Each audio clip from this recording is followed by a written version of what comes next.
tous, bienvenue à notre webinaire sur la prévention du risque lié à l'utilisation des produits de nettoyage et désinfection. Tout d'abord,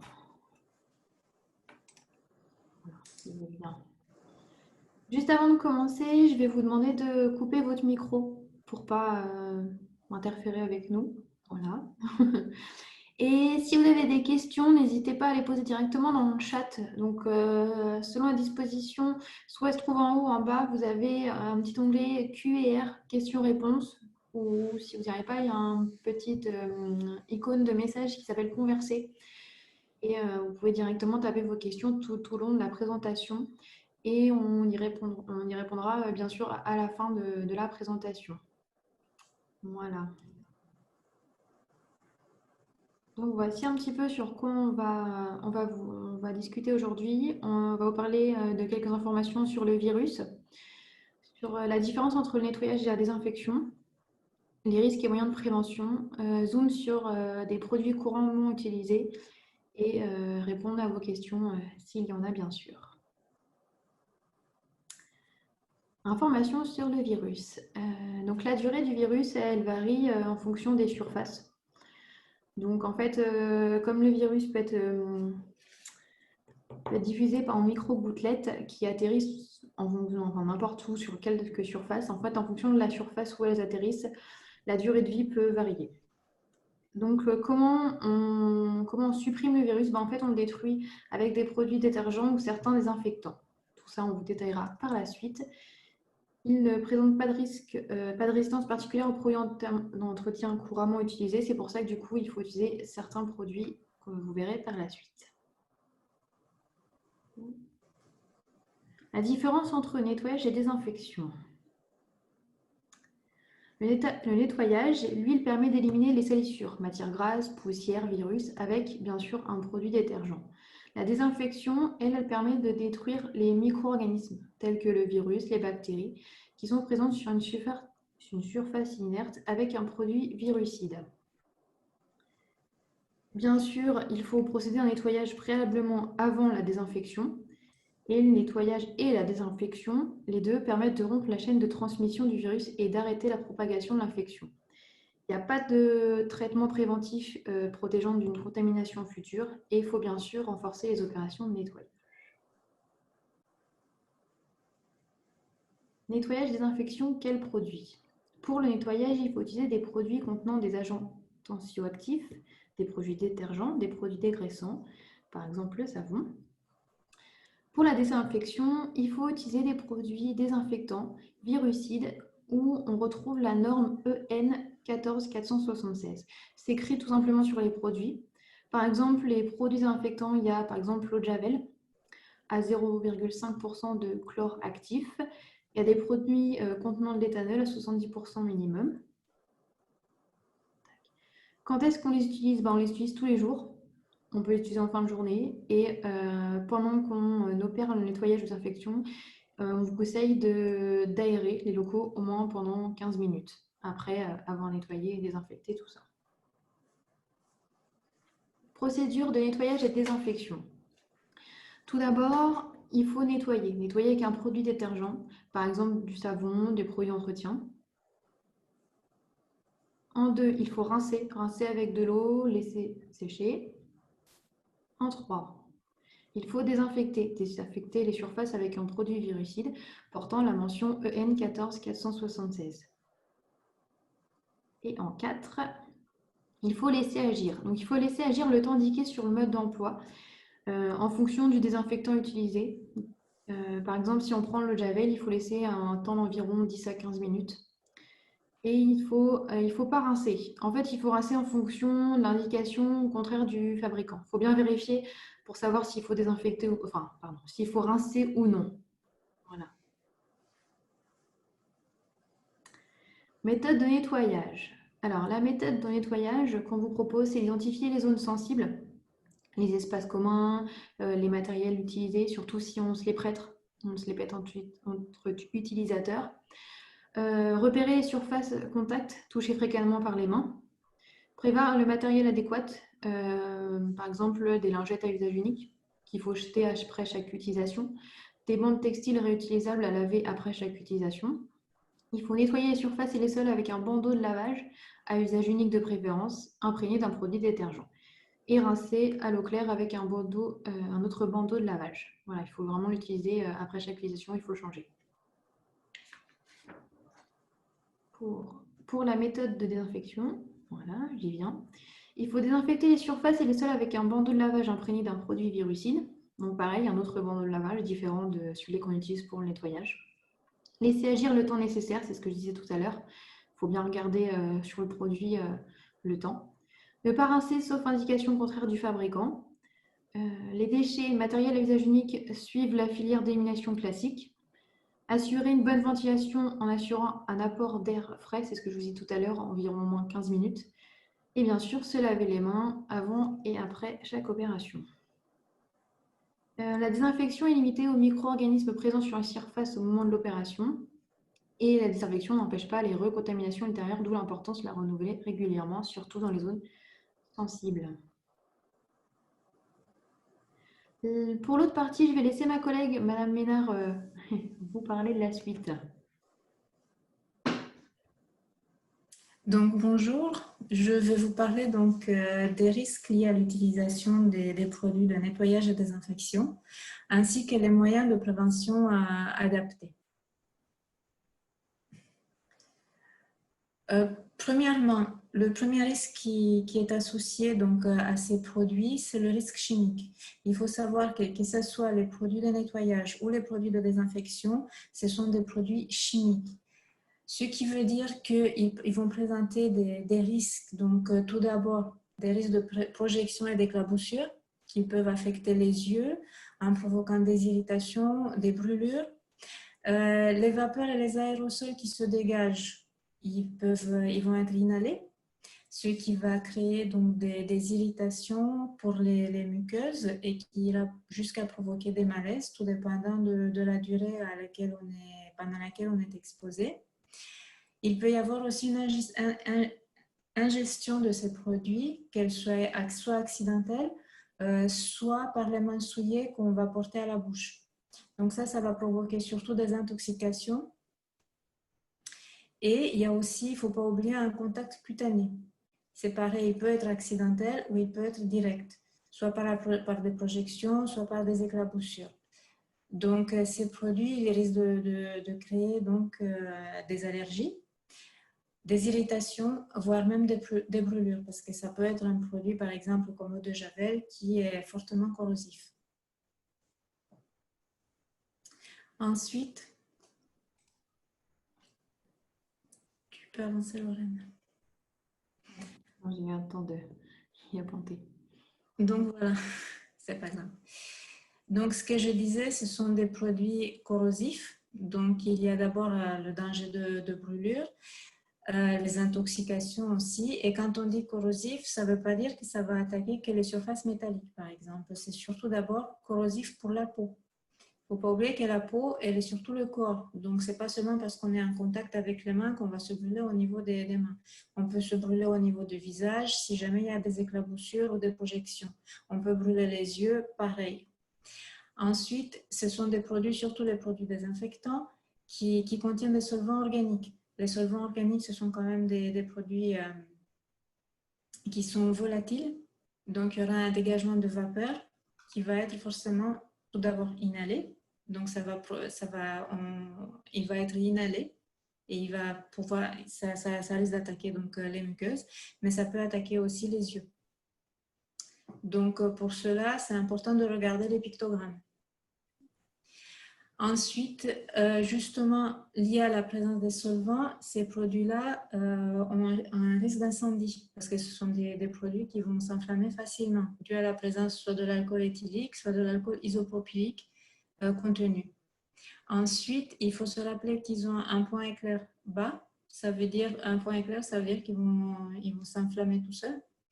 Donc, entre 17 et 23 degrés. Donc, vous voyez bien que, par exemple, il ne faut pas laisser un flacon de gel hydroalcoolique, surtout dans une voiture, où avec l'influence du soleil, ça va chauffer et ça risque il y a un risque incendie associé à ça. Et dernièrement, ce que je voudrais insister, c'est que ce sont des produits qui sont biocides. Ils vont tuer les virus, les bactéries, certes, mais s'ils se retrouvent dans les cours d'eau, par exemple, ils peuvent aussi être nocifs pour tout ce qui est organismes aquatiques. Ensuite, il faut vraiment faire attention à l'incompatibilité qu'il y a entre tous ces produits-là. Et surtout, ne pas faire de mélange. Par exemple, si vous utilisez l'eau de Javel pour désinfecter, l'eau de Javel est à base de chlore. Donc, si vous mélangez le chlore avec un autre produit désinfectant contenant de l'alcool, il y aura un dégagement de chlore qui est quand même un élément toxique. C'est lui qui est surtout responsable de tout ce qui est corrosif, des brûlures ou des irritations qu'il va provoquer sur la peau. Et dernièrement, il faut aussi faire attention à l'élimination des déchets. Il vaut mieux préparer une quantité de produits à utiliser suffisante pour le nettoyage au lieu d'être obligé de faire une grande quantité et la jeter par exemple dans les égouts. Parce que tout ça, ça risque au final de contaminer tout ce qui est les cours d'eau et affecter donc tout ce qui est l'écosystème et les organismes aquatiques.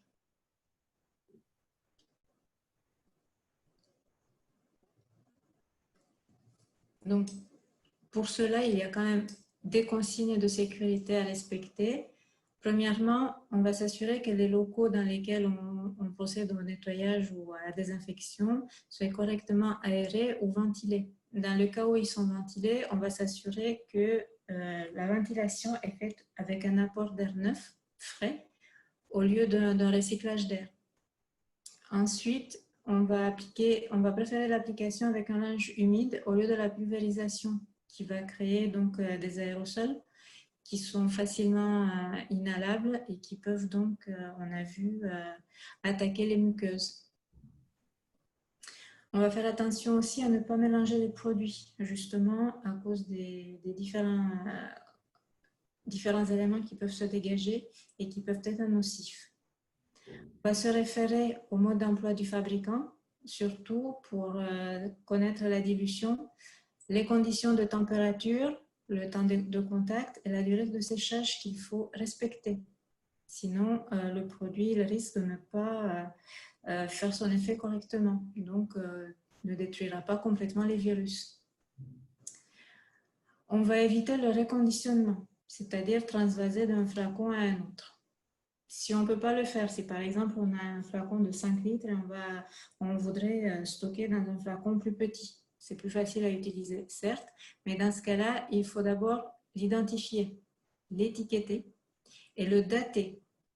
Surtout dans le cas des dilutions, il faut savoir que les produits qui sont dilués vont se garder moins longtemps. Leur pouvoir virucide, il va diminuer plus vite dans le temps qu'un produit concentré. Et en dernier, on respecte le type de récipient indiqué par le fabricant. L'eau de Javel, par exemple, elle est instable à la lumière. C'est pour ça qu'il faut toujours la conserver dans des flacons opaques. En ce qui concerne les produits de nettoyage, on va les rincer systématiquement. Par contre, pour les produits désinfectants, on n'a pas besoin de rincer après, sauf bien évidemment si c'est indiqué par le fabricant. Il faut donc respecter les conditions de stockage dues au fait que certains produits sont incompatibles et ils peuvent déclencher des réactions chimiques.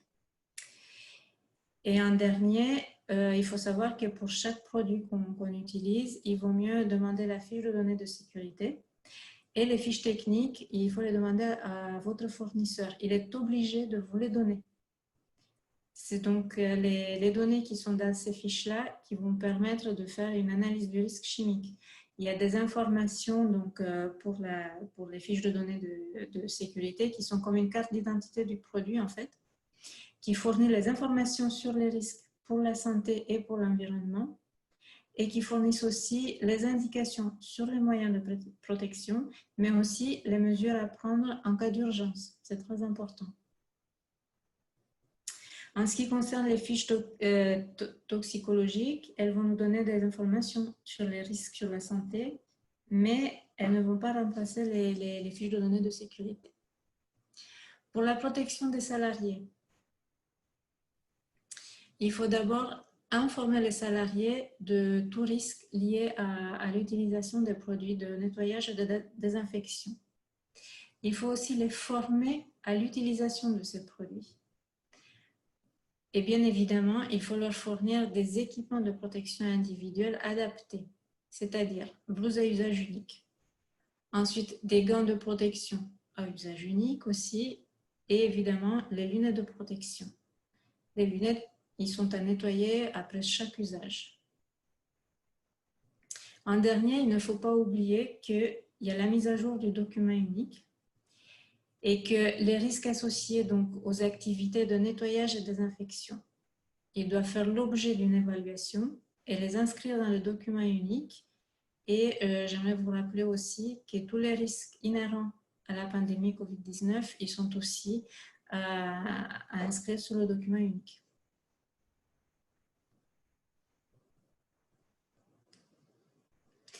Je voulais vous faire aussi un zoom sur les produits les plus utilisés. Et ce sont surtout des produits qui sont facilement trouvés dans le commerce. Tout d'abord, l'eau de Javel. Alors, l'eau de Javel, il faut savoir que c'est un désinfectant et ce n'est pas un nettoyant. Donc, tout d'abord, il faut l'utiliser sur une surface qui a été préalablement nettoyée. Ensuite, pour qu'il fasse effet, le produit prêt à l'emploi à 2,6% de chlore sera privilégié. Si par exemple, vous achetez des berlingots qui sont concentrés à 9,6% de chlore actif, il faudra les diluer. Donc, il faut faire attention donc, parce que l'eau de Javel est un produit corrosif. Ça va jusqu'à la brûlure de la peau, par exemple, ainsi que des muqueuses, et c'est dangereux pour les yeux. Il ne faut pas l'utiliser sur des surfaces métalliques ou de l'aluminium, parce que ça va les oxyder. Et ensuite, ne jamais les mélanger avec d'autres produits. On a vu qu'il peut y avoir dégagement de chlore. Un autre produit couramment utilisé comme désinfectant, c'est le gel ou la solution hydroalcoolique.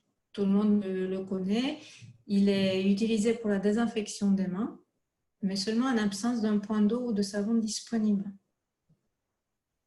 Et c'est un produit qu'il ne faut pas mélanger ou diluer. Il ne faut pas mélanger avec d'autres produits et il ne faut pas non plus le diluer avec de l'eau parce que ça va diminuer son pouvoir virucide. Alors, comme c'est un produit qui est hautement inflammable, puisque son point éclair est à 17 degrés, il faut éviter de le stocker près d'une source de chaleur ou d'une flamme.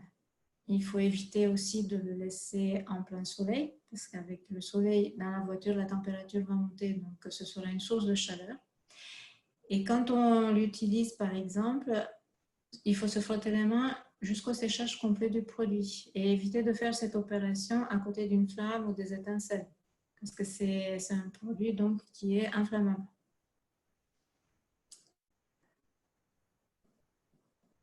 Et en dernier, ce sont les lingettes désinfectantes qu'on utilise beaucoup en ce moment.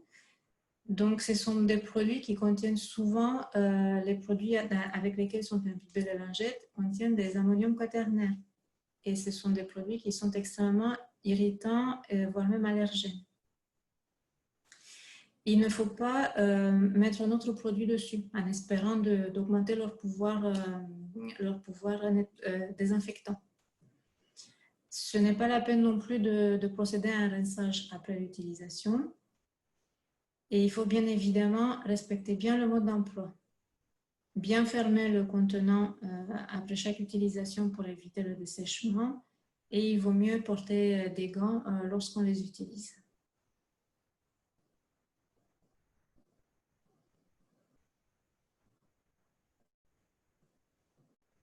Je te laisse la parole, Lorraine. Pour terminer, on va vous parler sur la pluie de l'ISTF. Vous pouvez à tout moment regarder nos webinaires si vous n'avez pas eu l'occasion d'y jeter un petit coup d'œil. On a une page sur notre site internet. Vous pouvez avoir accès à tous nos webinaires en rediffusion sur notre page internet. Et vous avez un portail adhérent, vous pouvez gérer les rendez-vous médicaux, contacter l'équipe s'il y a besoin sur n'importe quelle question. Et pour la mise à jour de vos effectifs, ça se fait directement sur le portail adhérent. Pour toute autre question, contactez l'équipe de l'ISTF.